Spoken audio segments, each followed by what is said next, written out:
राम राम।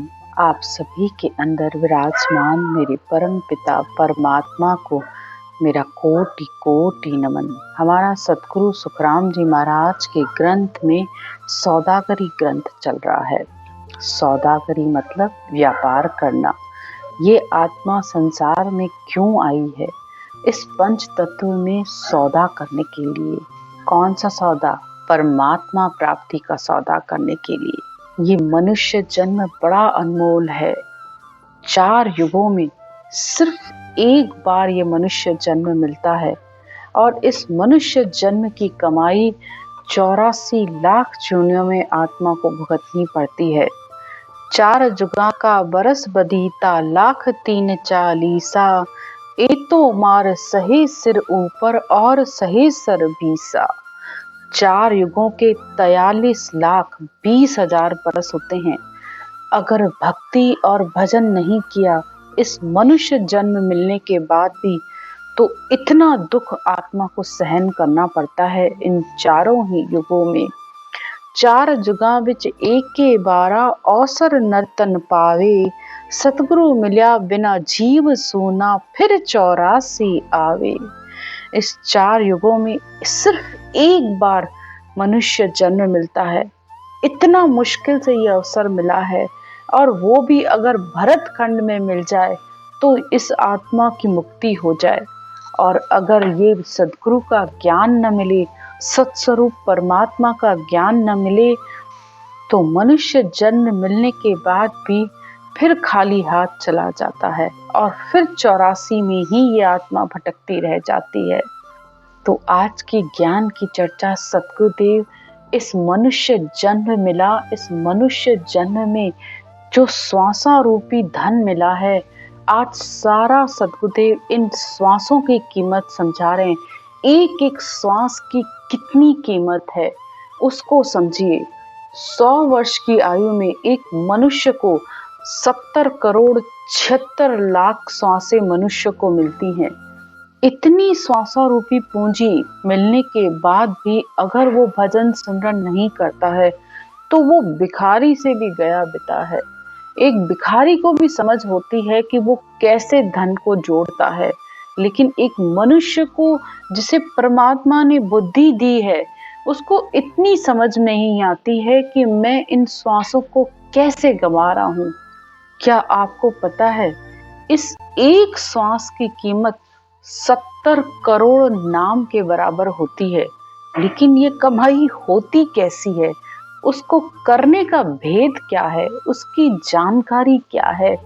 ज्ञान को सुनो, ध्यान से सुनो, क्योंकि एक श्वास में 70 करोड़ रुपए की कमाई हो सकती है अगर आप बैठ के विधि से इस राम नाम को भेद से करते हैं। इस आती और जाती श्वास में, उठती और बैठती श्वास में जब ये गोल माला घूमने लगती है तो उस एक श्वास की कीमत में 70 करोड़ नाम के बराबर होती है। तो आपका मूल भी चुकता हो जाता है, ब्याज भी चुकता हो जाता है। सतगुरुदेव कहते हैं, सिमरन सिताब विलंब नहीं कीजे, आव घटे तन चीजे। बड़े दिशावर भगवत भेजा, कोई सुखरत सौदा कीजे। परमात्मा ने भरत खंड में भेजा है। मनुष्य जन्म मिलकर भक्ति करना ही सबसे सुखरत सौदा है, यानी सबसे शुभ सौदा करना है। जैसे व्यापार में जब लाभ होता है तो व्यापारी अंदर ही अंदर कितना खुश होता है, खुद को शाबाशी देता रहता है। ऐसे ही मनुष्य जन्म मिलने के बाद अगर आपने ये परमात्मा का सिमरन का सौदा किया तो इस आत्मा की मुक्ति हो जाएगी। यह आत्मा कितनी आपको दुआएं दे सकती है। तो परमात्मा की भक्ति करने में बिल्कुल ही सोच विचार मत करो, बिल्कुल भी देर मत करो, क्योंकि ये आयु हर क्षण घटती जा रही है। हर सेकंड के अनुसार ये जीवन घटता जा रहा है। भरत खंड में नरते ही पाई, बड़े दिशावर आया।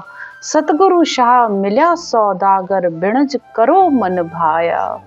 तो सतगुरु का ज्ञान धारण करो, एक श्वास को भी खाली मत जाने दो। 21,600 श्वासों में भजन करना ही सबसे अच्छा सौदा करना है। इणी तिशावर सब संत आया, आ मानव देहि पाई। सदगुरु हाट राम धन भिड़जा, देखो सफल कमाई। सदगुरुदेव कहते हैं कि भरत खंड में ही सत शब्द की भक्ति करने वाले संत प्रकट हुए हैं। ऐसे संत से ही ज्ञान धारण करके यानी भक्ति का भेद लेकर कि किस तरह इस राम नाम को इस श्वासों में किया जाए जिससे ये 70 करोड़ नाम आते हैं, उस ज्ञान को धारण करो तो ये आत्मा केवल पद आनंद पद की प्राप्ति कर सके। क्योंकि आत्मा का प्रथम गुरु है ही राम। राम मंत्र को छोड़कर अगर आप दूसरे मंत्र की माला फेरना भी चाहो तो भी कभी इस श्वास प्रश्वास में दूसरे नाम से ये माला नहीं घूमेगी। आप अपनी श्वासों के अंदर करके देख लो, आजमा के देख लो, दूसरा कोई मंत्र इस गोल माला की तरह अंदर घूमता ही नहीं है। और राम का नाम ब्रह्म का नाम है, इसी से ही वो सत शब्द आता है। वो ब्रह्म वैराट से इस आत्मा को लेने के लिए अंदर आता जरूर है पर रहता कभी भी नहीं है अंदर। इस आत्मा को अपने साथ उस परम धाम में लेके जाता है। इस सत शब्द में, इस शब्द ब्रह्म में ही इतनी ताकत है कि 10 इंद्रियां, 11वां मन और 12वां उसकी इच्छा शक्ति सब समाप्त हो जाते हैं। कोई भी इंद्रिय अपना कोई भोग नहीं मांगती है। इसी से ही काम, क्रोध, लोभ, मोह, अहंकार जितने भी आपके 5 विषय हैं, आपके मन के भरम हैं, इस एक सत शब्द में ही ताकत है कि ये सब इसकी ताकत से ही खत्म होते हैं। बाकी आप कितने ही हठ योग के साधन कर लो, अपने मन को अपनी इच्छा से वश में करने की सोचो तो भी नहीं होगा। लेकिन जिस दिन ये सत शब्द आएगा, इस राम नाम की रटना करने पर ही जो आता है, इसी सत शब्द से इस मन की ताकत कम होगी, इच्छा शक्ति आपकी खत्म होगी। इस इच्छा शक्ति की वजह से ही तो ये आत्मा बार बार इस संसार में जन्म लेकर आ जाती है। ब्रह्म में तो न कोई सुख है न कोई दुख है, तभी तो वो परमात्मा में मिलने के लिए यहाँ बार बार आती है। लेकिन तुम फिर वापस इसी आत्मा को ब्रह्म में मिलाने के साधन करते रहते हो। संसार में जो भी साधन क्रियाएं करते हो बहुत अच्छा है, लेकिन ये आत्मा परब्रह्म परमात्मा की पुत्री है और उसी में मिलकर ही इसका जन्म मरण का आना जाना छूटता है। तो ब्रह्म से आई ही आत्मा इसलिए है कि वो परब्रह्म परमात्मा में मिल सके, सत्स्वरूप परमात्मा में मिल सके, ताकि इस आत्मा की मुक्ति हो सके। और वो कब होगा? जब आप विधि से बैठ के सुमरन करोगे। और इस राम नाम को लेने की विधि एक ही है कि इस आती और जाती यानी लेती हुई श्वास और छोड़ती हुई श्वास में कंठ और गले से, जीभ और गले से जब आप मुंह खोल के इस राम के नाम को लोगे तो एक पल में वो शब्द आकर जागृत हो जाएगा। इस शब्द के आने की सबसे बड़ी निशानी यही है कि जैसे ही आपकी सुमरन की विधि बैठती है तो आपके मुंह में ये लार यानी ये पानी आना शुरू हो जाता है और आत्मा अंदर उसको गटकना शुरू कर देती है, छाती उठने लग जाती है। तो ये निशानियां हैं, अनुभव है इस बात के कि इसके आत्मा के अंदर शब्द आ गया है। उस समय भले आपको समझ में ना आए, लेकिन जैसे जैसे आप सिमरन करते जाओगे, आपको आगे से आगे के जब अनुभव होते रहेंगे तो आपको विश्वास आता जाएगा। और ये शब्द धुन तो निश्चित तौर से आ जाती है, लेकिन किसी को कहीं सुनाई देती है, किसी को तो शुरुआत में सुनाई दे जाती है और किसी को कोई त्रिकुटी पर तो आकर अधिकतर लोगों को ये सुनाई देना शुरू हो जाती है।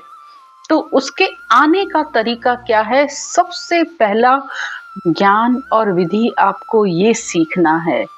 तो जब इस आती और जाती श्वास में लगभग आप समझिए ऊपर के श्वास में 20 बार आपका राम राम आए और नीचे के श्वास में भी लगभग 20 नाम आए, यानी जैसे तुला का बैलेंस होता है बराबर होना चाहिए। ऊपर के श्वास में फिर भी धीरे धीरे बहुत ज़्यादा आ जाते हैं, किसी किसी के तो 40-40 नाम तक आ जाते हैं। शुरुआत में भले वो 5 या 10 बार बोल पाता है, लेकिन जैसे ही ये रटना आप करना शुरू करते हो और विधि बैठती है, तो वो और ज़्यादा बढ़ते जाते हैं। तो ऊपर के श्वास ब्रह्म है और नीचे का श्वास माया है। ऊपर के श्वास को रकार और नीचे के श्वास को मकार कहा जाता है। तो ब्रह्म के साथ ही ये आत्मा ऊपर चढ़ती है।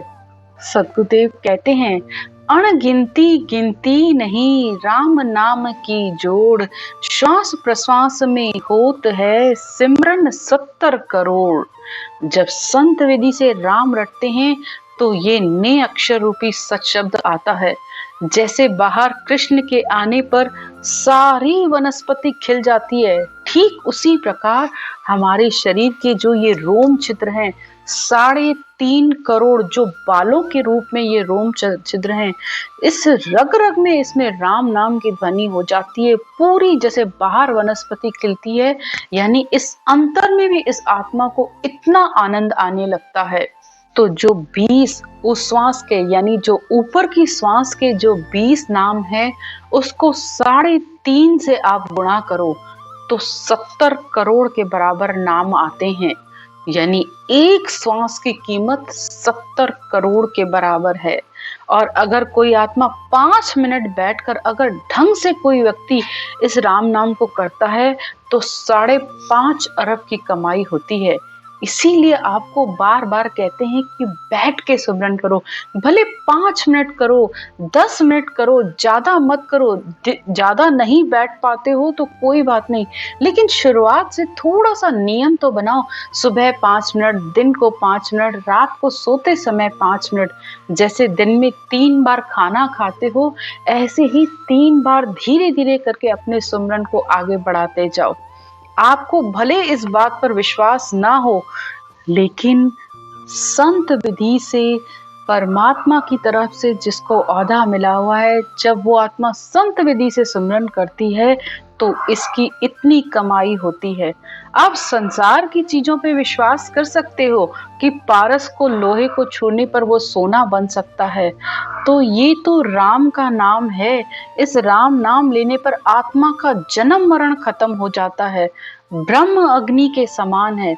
अग्नि में कुछ भी डालो, खराब अच्छी चीज जो डालो वो स्वाहा हो जाता है। तो ये राम नाम ऐसी ब्रह्म अग्नि है जिसमें आत्मा के जन्म मरण के सारे कर्म खत्म हो जाते हैं।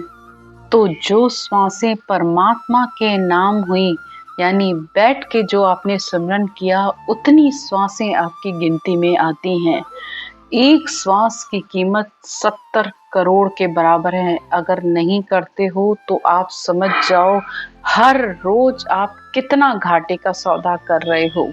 आज की चर्चा यहीं तक। राम राम।